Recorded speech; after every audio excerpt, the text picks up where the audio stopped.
बधाई दूंगा।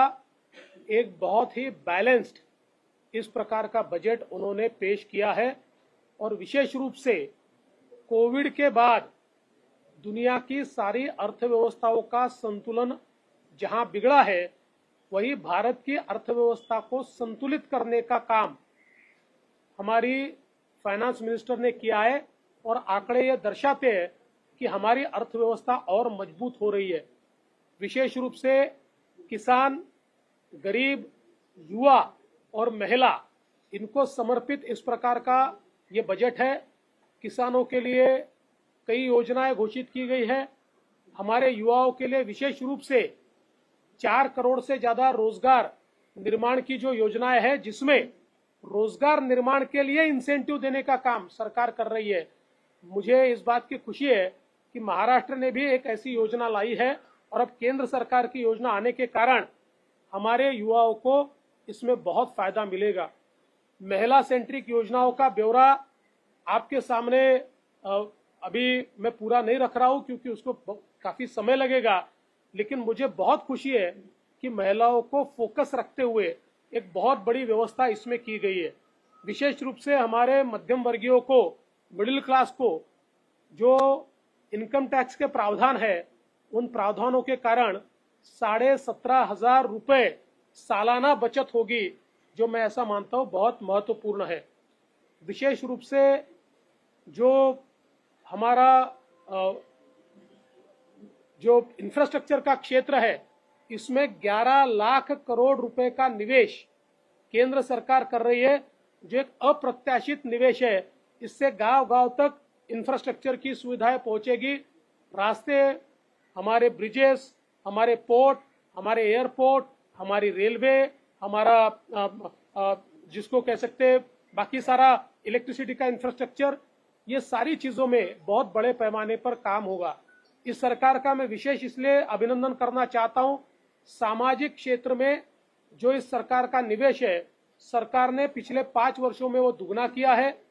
हेल्थ के सेक्टर में भी दुगना किया है और हमारे आदिवासी समाज के लिए बहुत बड़े पैमाने पर इस सरकार ने योजना लाई है। आज ये बजट जो पेश किया गया, इसके बाद विशेष रूप से हमारे महाराष्ट्र के महाविकास आघाड़ी के एमपीज ने एक नैरेटिव सेट करने का प्रयास किया। बजट बिना पढ़े इस प्रकार से नारेबाजी करना उनको शोभा नहीं देता, केवल नैरेटिव तैयार करना शोभा नहीं देता। अगर बजट पढ़ लेते तो महाराष्ट्र को क्या मिला ये पूछते नहीं।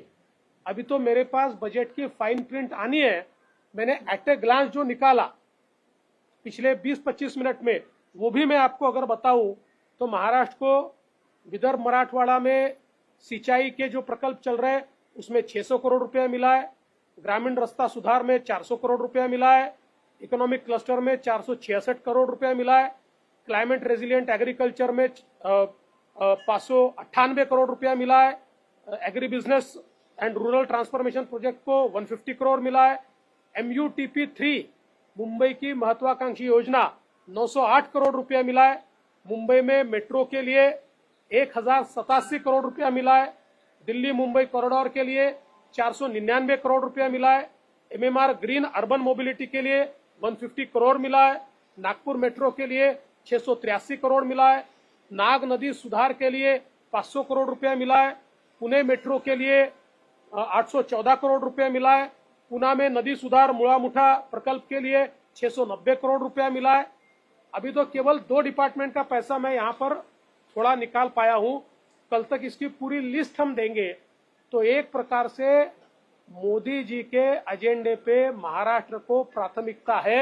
ये जो नैरेटिव फैलाने वाले, बिना पढ़कर बोलने वाले, पहले ही प्रतिक्रिया लिखकर बजट को जाने वाले जितने विरोधी पार्टी के नेता हैं, उनसे हाथ जोड़कर विनंती है, एक बार तो बजट पढ़िए, आपकी जिम्मेदारी। विरोधक प्रामुख्याने आंध्र आणि बिहारसोबत होतात, मात्र तुम्ही महाराष्ट्राला काय मिळालं याचा पाढा वाचणार, विरोधकांना तुम्ही त्याची कॉपी देणार आहात का?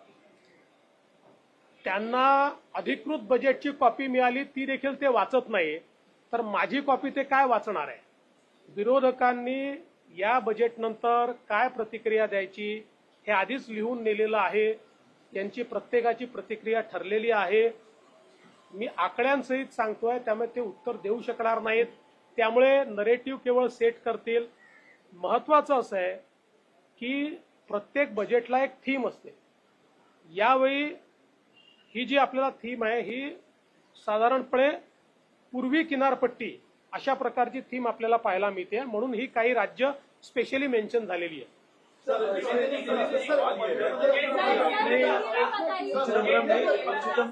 चिदम्बरम सर ने एक बात कही कि उनका जो कांग्रेस का मैनिफेस्टो था साल 2024 के लोकसभा चुनाव पर, इसमें अप्रेंटिसशिप की भी बात हो रही है, वही पूरा पॉइंट बजट के अंदर इम्प्लीमेंट कर दिया गया।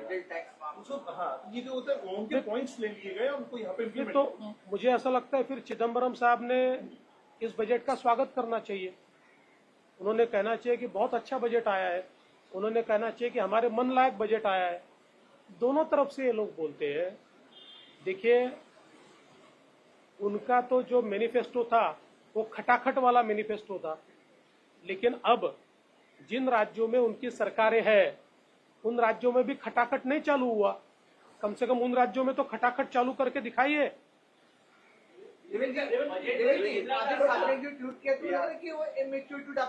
पढ़ा भी नहीं बजट को, देखा भी नहीं और सीधे एलिगेशन लगाते हैं कि महाराष्ट्र को कुछ मिला ही नहीं. देखिए, मैंने कहा कि एमबीए के जितने नेता हैं इन्होंने सुबह ही अपनी प्रतिक्रिया तैयार कर ली थी, ट्वीट भी तैयार करके रखे थे. केवल बजट समाप्त होने की राह देख रहे थे, तुरंत वो सारी प्रतिक्रिया आ गई है. ऐसी प्रतिक्रिया